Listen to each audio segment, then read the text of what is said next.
Rainbow colours by ദിവ്യയിലേക്ക് എല്ലാവർക്കും സ്വാഗതം.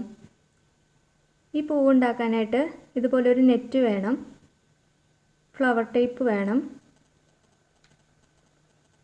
നൂല് വേണം, ഫ്ലവറിൻ്റെ കമ്പി വേണം, പിന്നെ ഒരു ഈർക്കിളി അല്ലെങ്കിൽ അതുപോലെ എന്തെങ്കിലും ഒരു കമ്പ്, പിന്നെ ഫെവിക്കോള്, പഞ്ഞി, പിന്നെ ഇലകളും, പിന്നെ പൂമ്പൊടി. ഇത് രണ്ടും ഞാൻ ഉണ്ടാക്കുന്ന വീഡിയോയുടെ ലിങ്ക് താഴെ ഡിസ്ക്രിപ്ഷനിൽ കൊടുത്തിട്ടുണ്ട്. ഇനി നമുക്ക് ഇത് ഉണ്ടാക്കുന്നത് എങ്ങനെയാണെന്ന് നോക്കാം.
പിന്നെ എല്ലാവരോടും ഒരു റിക്വസ്റ്റ് കൂടി ഉണ്ട്.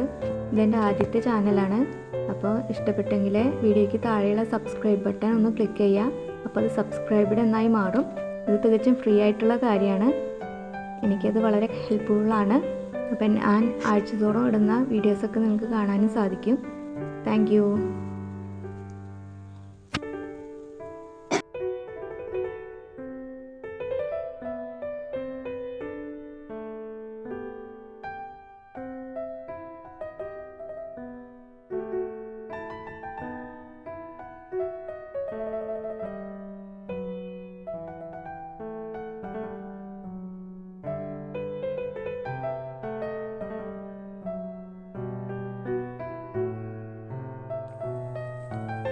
ഇതൊരു ഫ്ലവർ വേസിൽ വെക്കാൻ വേണ്ടിയിട്ടാണ് ഞാൻ ഉണ്ടാക്കുന്നത്. അപ്പോൾ ആദ്യത്തെ പൂവ് മാത്രം ഞാൻ നീളമുള്ള ഒരു ഈർക്കിൽ കഷ്ണത്തിലാണ് ചുറ്റി കൊടുക്കുന്നത്. ബാക്കി എല്ലാ പൂക്കളും ഫ്ലവറിങ്ങിൻ്റെ ആ കമ്പിയിലാണ്, ചെറിയ ചെറിയ കമ്പികളിലാണ് ഞാൻ ചുറ്റി കൊടുക്കുന്നത്.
ഇഷ്ടപ്പെട്ടാൽ ഒന്ന് ലൈക്ക് ചെയ്യുക, സബ്സ്ക്രൈബ് ചെയ്യുക. താങ്ക്